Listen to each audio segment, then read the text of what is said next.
Bonjour, moi c'est Mitsu. Et moi Sarah. Bienvenue sur notre podcast The Pearls and Light. Alors aujourd'hui, on va parler de l'éducation. Qu'est-ce qu'on veut dire par là? En fait, on va faire la différence de l'éducation de nos parents versus celle que nous, on planifie donner à nos enfants, en fait. Puis Sarah et moi, on va commencer par une brève historique, en fait, de nos familles, quoi, de nos backgrounds. Juste pour vous donner une idée, puis ensuite on va continuer à élaborer sur le reste du sujet. Alors Sarah, toi, tu viens de quel genre de famille? Vous êtes combien? Maman, papa, everything, like, tell me about it. Moi, je viens d'une famille de 6. On est 3 filles, 3 garçons. Je suis la plus jeune. Mon père était un papa très très strict. Ma mère était un peu plus conciliante, était plus douce et tout. Donc, c'est vraiment ça. Ouais. Nous, enfants de 4, je suis la plus vieille de 4 enfants. Parents, maman aussi étaient comme assez stricts. C'est étant plus vieux qu'ils étaient un peu plus ouverts. Mais quand je dis plus vieux, c'est quand on a commencé à travailler, cégep, tout là. Parce qu'avant ça, c'était non négociable. Mais sinon, à part ça, comment ça se passait, toi? C'était maman qui faisait les règles ou c'était papa qui faisait les règles? C'était assez balancé ou comment ça se passait? Moi, il n'y a pas de balance. C'était juste mon père. C'était juste mon père. Mais il faut comprendre que moi et mon frère, qui sommes les deux derniers, parce qu'on est 6, mais on est fait comme une fille, un garçon, une fille, un garçon. Fait que nous, les plus jeunes, on a un père, puis les autres, c'est un autre père. Puis, non, c'était vraiment strict. Mon père était très radical. Tout était en fonction de mon père. Puis, ma mère était plus, comme je dis, un peu plus douce et tout. Fait que les règles, c'était vraiment mon père. Il n'y a pas d'affaire que tu vas aller faire, tu vas aller niaiser après l'école ou quoi que ce soit. C'était non négociable. Non négociable, non négociable. Tu pouvais pas dire que je m'en vais à une activité. Exactement. Après l'école, on s'en va prendre une crème qui va être crème ça. Aucune ouverture à ce sujet-là. Vraiment, c'était non. Puis, ok. Puis, est-ce que tu étais quelqu'un qui faisait des activités ou pas à l'école? Comme tu étais dans le basket, est-ce que... Oui, je faisais partie du... du basket. Je ris parce que à un moment donné, justement, une soirée, j'avais dit à ma grande sœur que j'allais dans un cours de danse parce que je voulais aller il y avait un tournoi de basket qu'on voulait absolument pas manquer, notre team de basket. Puis là, j'ai menti, j'ai dit à ma soeur, ok, tu diras à mon père que je m'en vais dans de la danse. Comme ça, je pensais que ça allait être plus smooth parce que je savais que le basket, c'est un nom catégorique. Fait que mon père a su que justement, soit dit en passant, que j'étais allée en danse. Et quand je suis rentrée, il a fait ma fête parce que lui, il pensait que j'allais danser comme, tu sais... Qu'elle était une dame de nuit! Exactement, comme les filles qui dansent la nuit et tout. Fait que lui, il a pété sa coche, il a fait ma fête. C'était vraiment là, waouh! C'était non négociable, là, comme les sorties après. Si c'était pas pour... je sais pas, tu vas étudier, tu vas aller... tu vas chez ton ami pour travailler sur un cours en particulier, un projet, un cours en particulier, oublie ça. Non, ben moi, il n'y avait pas de projet qu'elles nous ont mis. Non, mes parents, c'était pas... J'allais pas dormir chez des amis, même pas chez la famille.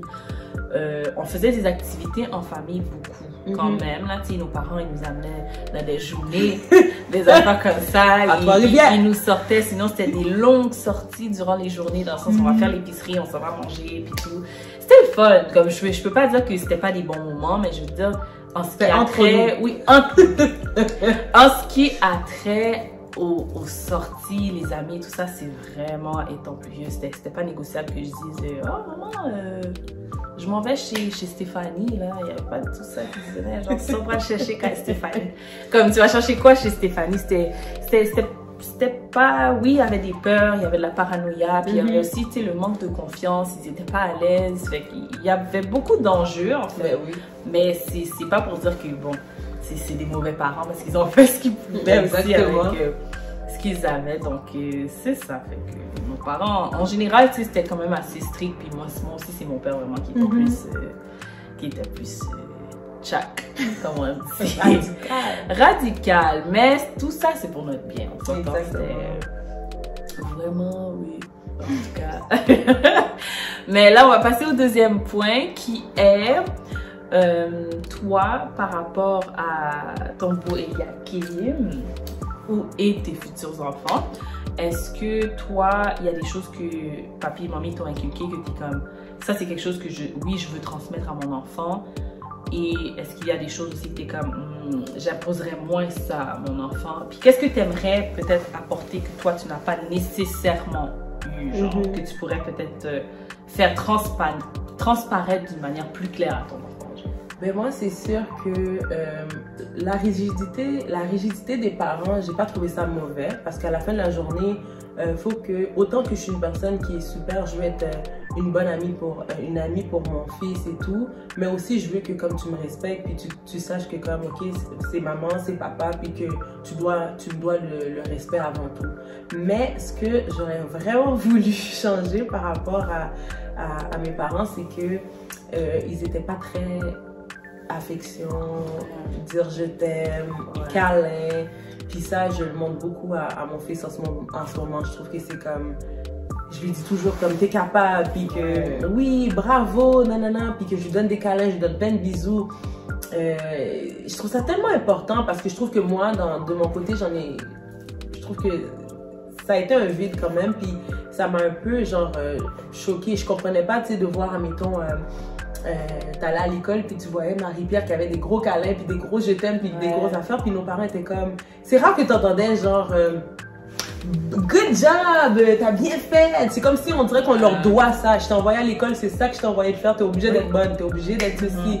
Au basket, t'es obligé d'être bonne, t'es obligé, tu sais, dans tout ce que tu fais, tu dois être excellente. Je comprends pas pourquoi tu t'attends à ce que je te dise comme yay, nice job. C'est normal. Mais en même temps, je veux pas leur reprocher parce que souvent on en parle avec Mitsu, puis on peut pas leur demander des choses qui peut-être que eux autres non plus ils ont pas eu. Peut-être que tu sais, en Haïti c'était comme tout le monde travaille très fort pour donner le meilleur à leurs enfants, fait qu'ils ont pas le temps pour cet aspect d'affection. C'est vraiment dans notre pays, dans ce pays occidental où ce que, tu sais, on voit ces deux cultures qui se rencontrent.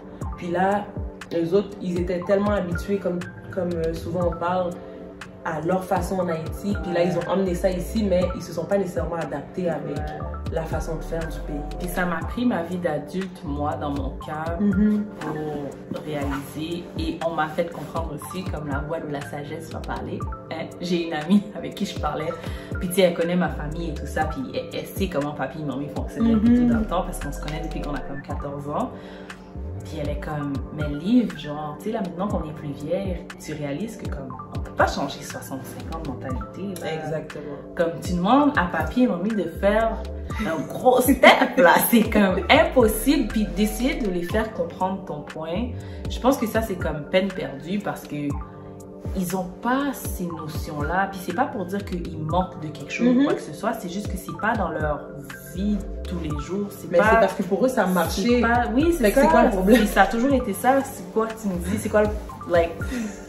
Pourquoi tu parles? Genre, il n'y a rien à dire. C'est tel bail, fait tel genre. Les choses se font de la manière que tu vois, puis c'est tout. Il n'y a pas d'explication à donner. Fait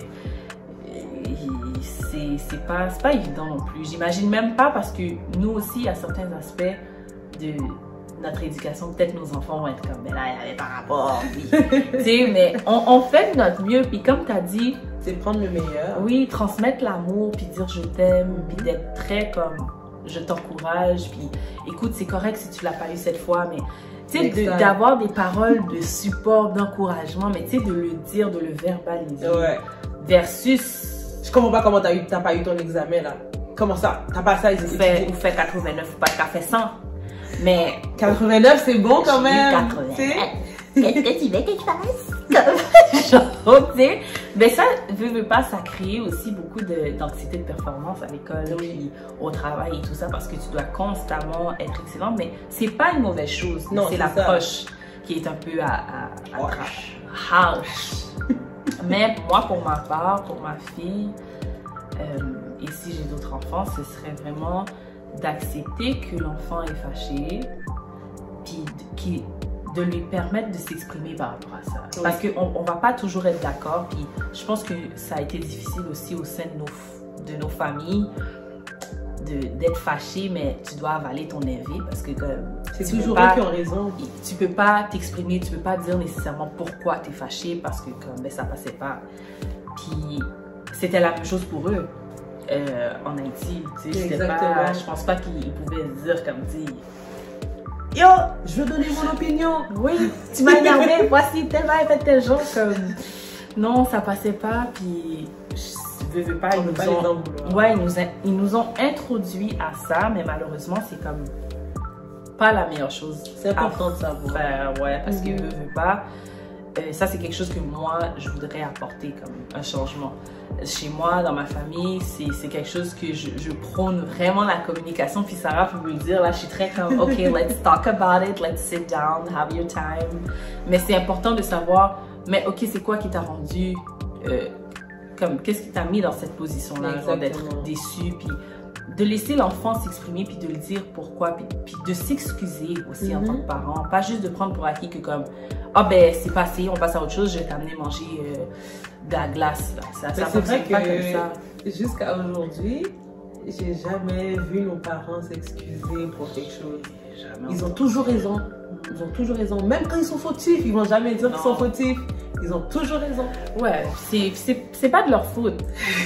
On est obligé de le voir comme ça maintenant. On est quand même sage de penser ça parce que il y a des personnes qui doivent être frustrées aussi. Parce qu'on est parents, nous autres aussi, on sait qu'est-ce qui vient pour nous. C'est ça l'affaire. Vraiment. Non, mais je crois fermement que c'est important d'exprimer l'amour, d'exprimer le support qu'on a envers notre enfant, d'exprimer nos frustrations aussi, parents-enfants, de prendre le temps de se comprendre puis de s'écouter. Aussi pour pas refaire les mêmes erreurs parce qu'on a tendance à avoir des toxic traits puis de répéter les mêmes erreurs puis on sait pas à quel point que ça pourrait affecter l'enfant dans le futur. Des fois ça nous arrive de dire hein, on dirait que je fais comme ma mère. Voilà, puis c'est comme des fois je sais pas si ça t'est arrivé de reminiscer certaines situations qui se sont passées puis ta mère se souvient jamais des affaires. Mon père, on va songer ça, non, je me souviens pas de ça. Really? Il se rappelle des bonnes choses, mais les mauvaises, non. Pourquoi te songer ça me fait pour vous? Tu te souviens pas de ce que j'ai fait pour toi? Comme, mais papi, mamie, comme, oui. C'était pas tout le temps rose, là. T'es calé, là, ça me songeait. Pas de ils sont juste, ben, on peut pas t'aider, c'est éducation, puis dans la société dans laquelle on vit aussi, je pense que c'est aussi tu sais, ils avaient leur culture, puis là, ils sont venus dans un pays exactement. Où, comme tu as dit dans nos conversations ultérieures, que on est dans une société plus ouverte, plus vaste, plus... Exactement. Les gens sont ouverts d'esprit et tout ça, tandis qu'en Haïti, c'est un peu plus, ils sont plus conservateurs, ils sont un peu plus, tu sais, réservés, fermés, fait que c'était un peu un choc de venir là, puis de devoir concilier les deux culture à la maison versus toi, ta mentalité, puis qu'est-ce que tu essaies de donner aux enfants sans trop sortir de ta culture parce que tu trouves que ici, bon, c'est sans dessus-dessous. Tu sais, je sais pas. Pas tant sans dessus-dessous, mais c'est que c'est plus genre libéral d'une certaine façon, mais en même temps, c'est comme chaque personne gère ses affaires à sa façon. Tandis qu'en Haïti, c'est plus comme une communauté, un peu comme à la campagne où ce que comme tout le monde veille sur tout le monde. Tandis que ici c'est vraiment comme, ben, si tu t'occupes pas de ton enfant, ben, il va virer comme il doit virer. Tu sais, c'est ça qui est un peu tough. En Haïti, ils sont plus sous-mood. Oui, sous-mood, mais c'est comme, pour nous c'est la famille, c'est comme le quartier, c'est la famille. Parce que tout le monde a un œil sur l'enfant de l'autre. Exactement. Versus ici, tu sais, c'est plus grand, c'est plus, il y a moins de non, c'est ça. En fait, oui, le monde est petit, mais c'est pas la même réalité. C'est comme ta voisine va pas, comme oui, elle peut connaître ton fils ou parler, mais c'est pas comme close au point que comme genre elle s'occupe, elle est concernée dans toutes les affaires du foyer, de l'éducation de ton enfant. Certains quartiers oui, mais c'est sûr c'est pas la même chose. Ok, puis toi, est-ce que tu crois à la correction physique? Correction physique, du genre la ceinture. Bon, je suis pas pro la ceinture, mais je dirais pas non une petite tape. Parce que des fois, j'ai l'impression que comme, je sais pas là, c'est dans nos gènes. Mais même si tu dis non à l'enfant, puis que l'enfant te regarde dans les yeux, puis est comme, I don't care. Ça vient me chercher. Mais je pense qu'une petite tape, c'est comme, pas pour blesser l'enfant ou rentrer dans ses sentiments, mais juste pour te, comme, après je te dis non une première fois, une deuxième fois, troisième fois tu m'écoutes pas, ben là la petite tape là, ça va pas te faire de mal là sur ta main ou sur ton pied là. Comme pas au point de battre l'enfant. Je sais pas, j'ai pas besoin de traumatiser. Je trouve que c'est pas nécessaire. PTSD. En même temps, oui, c'est ça, PTSD, à venir faire un choc post-traumatique à l'enfant. Oui, non, c'est pas. Moi, je pense que c'est plus important aussi de avant comprendre. Parce que moi, des fois, genre, j'ai pris des cales de mes parents, mais je savais même pas pourquoi j'ai pris la cale. T'es comme, explique-moi pourquoi j'ai pris la cale. Cette cale-là n'était pas nécessaire. C'est là que vient la frustration. Ouais. Je trouve que comme c'est important que si, admettons, tu tapes, c'est parce que non, Eliakim, tu m'as pas, je t'ai dit une première fois, une deuxième fois, une troisième fois, tu m'as pas écouté. Là, je te donne une petite tape. T'expliques pourquoi Ou c'est tu non, as agi de telle sorte, mais... Je t'ai mis au point, faut qu'il y ait une explication, une raison, puis là l'enfant va raisonner après, ah c'est vrai que j'ai pas été correct. Mais juste caler l'enfant parce que lui, le parent a décidé que, je sais pas, man, t'as déplacé l'affaire puis c'était pas correct, mais t'as pas expliqué à l'enfant que lui c'est pas là, il est dans son hype, il s'amuse, puis là tu tapes l'enfant puis il comprend pas, puis t'es comme. Mais là on parle d'un enfant de petit âge, mais imagine en l'adolescence c'est une approche aussi, genre, tu comprends? Adolescence c'est comme t'es en mode Todd, c'est comme mais c'est quoi là? C'est quoi j'ai fait? Puis l'affaire c'est que tu demandes les explications, puis mais on t'en donne pas. On t'en donne pas, puis ça revient au point encore d'expliquer pourquoi je me fais caler. J'aimerais ça. Puis quand on dit caler, c'est dans le sens se faire comme taper, tabasser, battre. Tabasser c'est un gros mot là. On ne donne pas de coup de poing, mais tu sais comme. Non, parce qu'il y a des parents qui tabassent. Ouais, mais dans mon cas, c'était pas du tabassage. Mais enfin. En plus, j'ai une anecdote. La dernière fois que mes parents m'ont tapé et tout, c'était. Je pense que j'avais 16 ou 17 ans. J'en avais marre des affaires de c'est quoi l'affaire là? Je suis adolescente, pourquoi je mange des coups encore? Je suis un bébé. Puis je me rappelle, il y a aussi ma mère ou mon père écoute depuis de là, ils vont être crampés. Ils vont me jurer. Mais c'est pas grave. J'assume. Comment tu me dis, genre, moi j'étais comme décidée aujourd'hui, je mange plus de coups. So, quand mon père est venu pour me donner un coup, il m'a donné juste une petite tape, puis j'ai fait comme si je m'évanouissais. Mais j'ai fait semblant. Fait que je suis restée là, sur le plancher pendant 5 minutes, puis là, mon père a battu.